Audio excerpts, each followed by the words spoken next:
Merci Cécile. Pour ce deuxième talk de l'après-midi, j'ai le plaisir de recevoir Véronique Brionne, qui est présidente de Chubb pour la France. Bonjour Véronique. Bonjour. Et Jean-Marie Hackett, vous êtes directeur souscription IARD chez Chubb France également. C'est cela, bonjour. Bonjour. Alors Véronique, on va commencer par vous.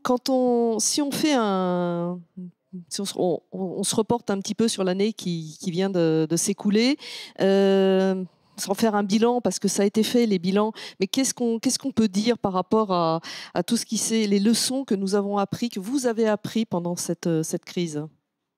Alors, pour moi, il y a un maître mot qui me vient à l'esprit tout de suite, c'est le terme d'agilité. Je crois qu'on en a beaucoup parlé déjà depuis ce matin, mais c'est une vraie réalité, c'est quelque chose qu'on a expérimenté vraiment, qu'on a vu dans la réalité ces derniers mois. L'agilité des équipes, la capacité à se mobiliser, à se mettre en 100% en télétravail, je dirais quasiment dans la minute, ça a été du jour au lendemain, sans discontinuité dans le service, sans discontinuité vraiment dans le contact et dans l'accessibilité. Et ça, je crois que c'est quelque chose qu'il faut absolument remarquer et qui est remarquable d'ailleurs. Voilà, l'agilité, c'est vraiment une leçon apprise. Alors justement, cette agilité, parce que Oliver Wilde a rappelé ce matin que les entreprises qui avaient le moins souffert étaient celle qui était le plus préparée, si on peut dire, si quelqu'un était préparé par cette crise. Est-ce que vous, justement, on parle beaucoup du mode agile alors dans l'informatique, mais est-ce que vous étiez déjà dans ce mode agile qui vous a permis justement d'être prêt pour ces circonstances quand même exceptionnelles? Alors, nous, en tant que compagnie d'assurance, donc en tant qu'acteur économique et nous-mêmes employeurs, c'est certainement des sujets sur lesquels qu'on avait identifiés et sur lesquels on s'était préparé. Et si on se remémore un tout petit peu la fin de l'année 2019, qui avait déjà mis un petit peu, je dirais, avait un peu déjà challengé les modes classiques de travail, en raison des gilets jaunes, les grèves et tous ces sujets-là, avait déjà, je dirais, permis de vraiment progresser sur ces dispositifs de télétravail. Donc, quand on a dû, en effet, demander aux collaborateurs de rester en télétravail à partir du mois de mars, il y avait déjà, je dirais, un niveau de préparation et un niveau de prise de conscience de ces risques qui était tout à fait installé. D'accord. Alors, je vous pose la même question, Jean-Marie. Les leçons de cette crise. Donc, on a parlé de l'agilité au niveau des hommes, et c'est très, très important. On ne cesse de le répéter depuis ce matin. Mais il y a les hommes, et puis il y a tout. Il y a les méthodologies, il y a aussi les métiers. Les souscripteurs, voilà. etc. Oui, tout à fait. Je crois qu'il y a deux termes qui résument bien les leçons apprises après cette période difficile. C'est la transparence d'un côté et l'anticipation de l'autre. Alors, la transparence, elle s'est faite presque de façon assez naturelle et automatique. Il a fallu très, très vite contacter nos clients, nos grands clients, pour les suivre en direct sur toutes leurs problématiques. Et les problématiques étaient bien sûr très, très nombreuses. J'ai en tête notamment des réquisitions d'hôtels sur lesquels il a fallu réagir très, très, très vite. Et ça a été, selon nous, une bonne façon d'appréhender cette période extrêmement compliquée. L'anticipation aussi a été extrêmement importante, a été clé cette année. Nous avons été capables, dès cet été, de pouvoir donner des indications fortes sur nos renouvellements d'affaires, donc sur les échéances qui arrivaient, y compris l'échéance du mois de janvier. Bien sûr, tout ça s'est affiné au cours de l'année, bien évidemment, et nous sommes arrivés à une situation qui nous a permis de gérer cette situation très, très compliquée avec nos assurés, avec nos courtiers.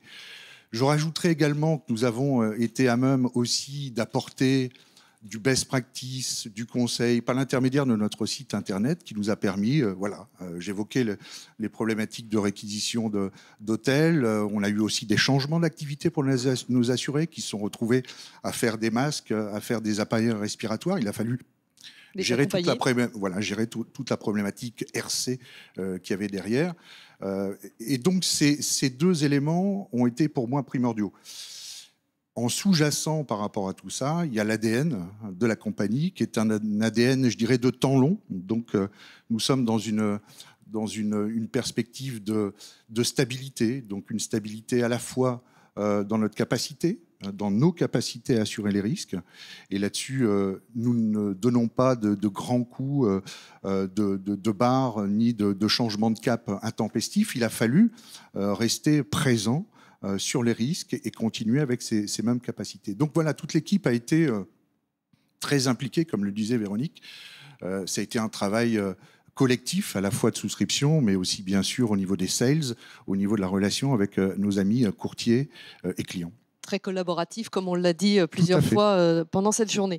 Alors là, on a fait le constat, on a tiré le bilan. Maintenant, on est tous, hein, on veut regarder, on voudrait que cette année, elle soit derrière nous, et on va regarder vers l'avenir. Sont quoi les enjeux? Qu'est-ce qu'on peut avoir comme perspective? Alors, si je rebondis un petit peu sur ce que disait Jean-Marie tout à l'heure, hein, on sent bien qu'un élément clé, là, ça a été cette confiance qui s'est tissée, qui s'est installée dans ces moments compliqués. Et cette confiance, elle est la base de comment on va projeter l'avenir sur 2021. Hein, sans cette confiance, on ne construit pas de partenariat et on n'a pas de lisibilité, transparence, tous ces termes qu'on emploie depuis tout à l'heure. Donc pour nous, c'est absolument essentiel et cette confiance, ça va être vraiment la pierre angulaire de comment on va projeter 2021. C'est dans ces moments compliqué, voilà, qu'on reconnaît vraiment sur qui on peut compter et comment on traverse du coup ensemble ces crises. Alors 2021, l'enjeu, ça va être quoi? Ça va être, on sort un peu du mode crise. On sait que la crise économique, elle est encore un peu devant nous, la crise sociale qui va l'accompagner, mais on ne peut plus gérer dans l'urgence comme on l'avait fait en 2020. Là, c'est quelque chose qui s'installe, quelque chose un peu plus durable. Donc, c'est un peu plus structurel. Un peu plus structurel, absolument. Oui. Et donc, les réponses que Chubb va apporter dans ce contexte-là vont aussi s'adapter et vont complètement s'inscrire dans la durée. Je pense que cet élément de durée, c'est quelque chose sur lequel Jean-Marie a insisté dans notre ADN et dans notre façon de travailler jusqu'ici, mais ça va être encore plus, je dirais, au cœur de toutes nos relations, de tous nos échanges avec nos clients, avec nos assurés et avec nos courtiers. Je dirais qu'il y a un deuxième élément qui va encore prendre plus de sens et plus d'importance sur 2021, c'est ce travail collectif dont parlait Jean-Marie, mais au sens, je dirais, vraiment au sens large du terme. Quand on parle de risque, on pense compagnie d'assurance, on pense souscription, on pense voilà l'analyse du risque et la souscription. Mais ça va plus loin que ça, je crois. J'ai eu l'occasion de m'exprimer un peu tout à l'heure sur le volet prévention, qui me paraît être tout à fait essentiel et plus que jamais dans le contexte actuel. Je pense aussi à la contribution de toutes les équipes d'indemnisation, hein, qui font partie intégrante de la proposition de valeur qu'on peut proposer à nos clients. Je pense bien évidemment à nos équipes également d'ingénierie qui font tout ce travail de prévention et d'accompagnement dans l'analyse des risques et dans l'identification de risques. Donc voilà, quand on parle du collectif, on parle vraiment, ça va plus loin hein, que le rôle de souscription, c'est vraiment toute l'équipe Chubb qui se met au service, qui se met ensemble. Et on a eu l'occasion hein, de le démontrer sur un certain nombre de cas ces derniers mois. Et je pense que ça a été vraiment le facteur différenciateur. Et c'est vraiment ce message-là qu'on veut transmettre au marché sur 2021. On a beaucoup appris de ces mois-là qui ont été difficiles.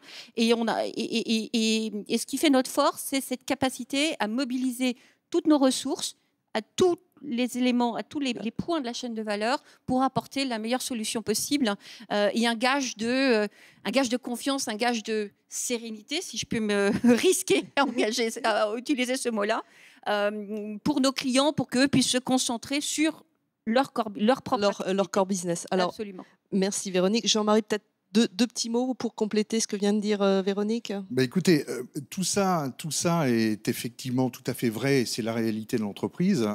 On s'aperçoit qu'en fin d'année 2020, notre taux de rétention sur nos affaires, sur l'ensemble de l'IARD, sur l'ensemble de la boutique Chubb a été très fort. Donc c'est, je pense, un élément important à la fois pour le marché et pour nous. Et de la même façon, nous avons acquis de nouvelles affaires. Des grands noms, on est ici à l'Amray, donc on parle de grands clients. Nous avons acquis un certain nombre de grands clients en tant qu'appériteurs sur le marché. Donc je pense que la preuve n'est plus à faire.